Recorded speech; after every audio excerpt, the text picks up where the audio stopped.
Global சக்தி தொலைக்காட்சியுடன் இணைந்திருக்கும் நேர்கள் அனைவருக்கும் இனிய காலை வணக்கம். நீங்கள் இணைந்திருப்பது இலங்கையின் முதற்தர செய்தி வழங்குகிற நியூஸ் ஃபர்ஸ்டின் காலை நேர பிரதான செய்தி அறிக்கையுடன் கொழும்பில் அமைந்துள்ள நியூஸ் ஃபர்ஸ்டின் பிரதான கலையகத்திலிருந்து உங்களை சந்திக்கும் நான் ஜூடின் சிந்துஜன். இன்று 29ஆம் தேதி 10ஆம் மாதம் 2015ஆம் ஆண்டு வளர்ந்திருக்கும் இந்த நாள் இனிய நாளாக அமைய அனைவருக்கும் வாழ்த்துக்கள். விரிவான செய்திகளுக்கு செல்லும் முன்னர் முதலில் தலைப்புச் செய்திகள். முன்னாள் ஜனாதிபதி மஹிந்த ராஜபக்ச பாரிய நிதி மோசடி ஆணைக்குழுவின் முன் ஆஜர். மீறிய மண் சரிவு இடம்பெற்று இன்றுடன் ஒரு வருடம் பூர்த்தி. சட்ட விதிகளை மற்றும் மீறும் வகையில் ஒலி எழுப்பும் வாகன சாரதிகளுக்கு எதிராக வழக்கு தாக்கல் செய்வதற்கு தீர்மானம். சிரிய விவகாரம் தொடர்பில் பிரித்தானியா மற்றும் சவுதி இடையே கூட்டு மாநாடு.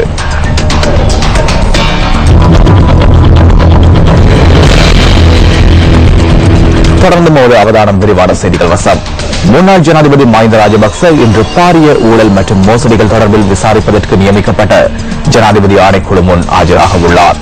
கடந்த தேர்தல் காலப்பகுதியில் பிரசார நடவடிக்கைகளின் போது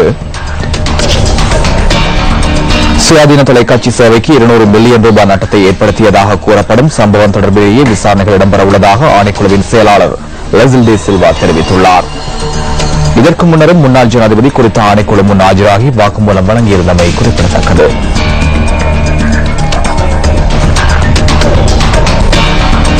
கொஸ்லம்பை மெரியபெத்த பகுதியில் மண் சரிவு ஏற்பட்டு இன்றுடன் ஓராண்டு பூர்த்தியாகின்றது.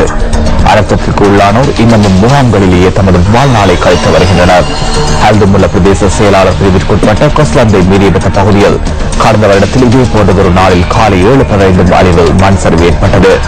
இந்த மண் சரிவில் சிக்கொண்டு 30க்கும் அதிகமானோர் உயிரிழந்தனர். மீட்புப் பணிகளின் போது 12 பேரின் சடலங்களும் கண்டெடுக்கப்பட்டன.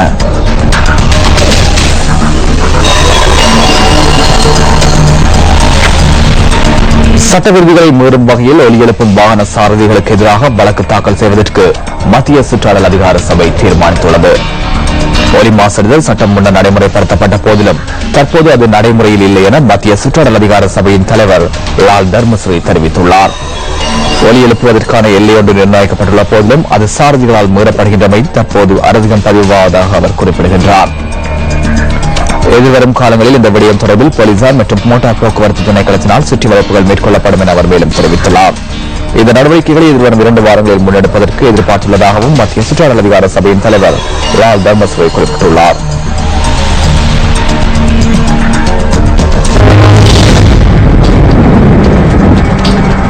கண்டி மாவட்டத்தில் மண் சரிவு அபாயம் ஏற்படக்கூடிய பாடசாலைகளில் பாதுகாப்பு நடவடிக்கைகளை முன்னெடுப்பதற்கு தேசிய கட்டிட ஆய்வு நிர்வாகம் தீர்மானித்துள்ளது.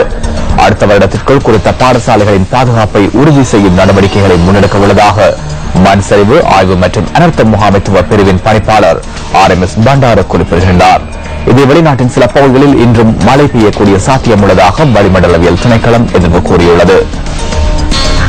வடக்கு, கிழக்கு, வடமத்திய மற்றும் உவா மாகாணங்களிலும் அம்பாந்தோட்டை மாவட்டத்திலும் அடிக்கடி மழை அல்லது இடியுடன் கூடிய மழை பெய்யக்கூடும். நாட்டின் ஏனைய பகுதிகளின் பெரும்பாலான இடங்களில் பிற்பகல் 2 மணிக்கு பின்னர் இடியுடன் கூடிய மழை விருத்தியடையும். இடியுடன் கூடிய மழை பெய்கின்ற வேளைகளில் தற்காலிகமாக பலத்த காற்று மின்னல் தாக்கங்களும் ஏற்படக்கூடும். மின்னல் ஏற்படுகின்ற சந்தர்ப்பங்களில் பொதுமக்கள் அவதானத்துடன் செயற்படுமாறு கேட்டுக் கொள்ளப்படுகின்றனர். கடல் பிராந்தியங்களை பொறுத்தவரையில் மாத்தறை தொடக்கம் அம்பாந்தோட்டை மட்டக்களப்பு திருகோணமலை ஊடாக காங்கேசன்துறை வரையான கரையோரத்துக்கு அப்பாலுள்ள கடல் பிரதேசங்களில் அடிக்கடி மழை அல்லது இடியுடன் கூடிய மழை பெய்யக்கூடும்.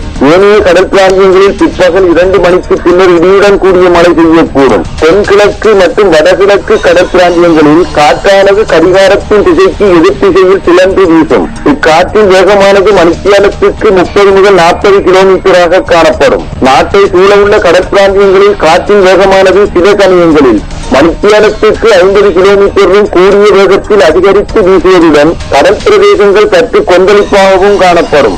ஆனால் இடியுடன் கூடிய மழை பெய்கின்ற வேளைகளில் கடல் பிரதேசங்கள் மிகவும் கொந்தளிப்பான நிலையில் காணப்படும். மக்களின் பல்வேறுபட்ட பிரச்சனைகள் தொடர்பில் தொடர்ந்து நியூஸ் ஃபர்ஸ்ட் சுட்டிக்காட்டி வருகின்றது. சம்பந்தப்பட்ட அதிகாரிகள் பிரச்சனைகளை தீர்ப்பதற்குரிய நடவடிக்கைகளை எடுக்கும் போது அதனை பாராட்டுவதற்கும் நாம் தவறுவதில்லை. புத்தளம் செம்மந்தடல் கிராமமே இது. குடிநீரை பணம் கொடுத்து பெற்றுக்கொள்ள வேண்டிய நிலைக்கு தள்ளப்பட்டிருந்தனர் செம்மந்தடல் மக்கள். பல்வேறு சிரமத்துக்கு மத்தியில் தமது அன்றாட வாழ்வினை கொண்டு செல்லும் இவர்கள் ஒரு கலன் தண்ணீரை 50 ரூபாய்க்கு வாங்க வேண்டிய நிலையை எதிர்நோக்கினர். தண்ணீரை பெற்றுக் கொள்வதற்கு பல மைல் தூரம் பயணிக்க வேண்டிய அவல நிலையை இந்த மக்கள் எதிர்நோக்கியிருந்தனர். செம்மந்திடல் கிராம மக்களின் குடிநீர் பிரச்சினை தொடர்பில் கடந்த பிப்ரவரி மாதம் நியூஸ் ஃபர்ஸ்ட் சுட்டிக்காட்டியது. இதனை அடுத்து குடிநீரின்றி இருந்த இந்த கிராமத்திற்கான குடிநீர் வசதி குழாய் மூலம் உரிய அதிகாரிகளினால் ஏற்படுத்தி கொடுக்கப்பட்டுள்ளது. குடிநீர் பிரச்சினை தொடர்பில் சுட்டிக்காட்டிய நியூஸ் ஃபர்ஸ்டுக்கும் தீர்வை பெற்றுத்தந்த சம்பந்தப்பட்ட அதிகாரிகளுக்கும் பிரதேச மக்கள் நன்றி தெரிவித்தனர். எங்களுக்கு குடிநீர் கஷ்டமாக இருந்த போது சக்தி மூலமாக தெரிவித்து அதனால எங்களுக்கு குடிநீர் இப்போதைக்கு கிடைச்சிருக்கிறது. நாங்கள் சக்தி டிவிக்கும் நீர் நிர்வாகம் பண்ணும் அவர்களுக்கும் எங்களது நன்றியை நாங்கள் மனப்பூர்வமாக தெரிவித்துக்கொள்வோம். ஆரம்பத்தில் ரொம்ப கஷ்டமா தண்ணிக்கு ரொம்ப கஷ்டப்பட்டுட்டு இருந்தோம். அப்போ குழாய் மூலம் தண்ணி இல்லாமல் பல பேர்ட்ட கேட்டிருந்தோம், கிடைக்கல.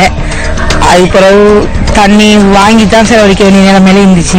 அது பிறகு சக்தி டிவிக்கு இந்த ரோட்டுக்கு மிச்சம் சந்தோஷம். தண்ணி தண்ணி சுற்றி கஷ்டப்பட்டு இருந்தோம், தண்ணி இல்லாம மிச்சம் சந்தோஷம் தண்ணி தண்டத்துக்கு எங்களுக்கு. மக்களின் குடிநீர் பிரச்சினை தொடர்பில் நடவடிக்கை எடுத்த அதிகாரிகளுக்கு நியூஸ் ஃபர்ஸ்ட் பாராட்டுக்களை தெரிவித்துக் கொள்கின்றது.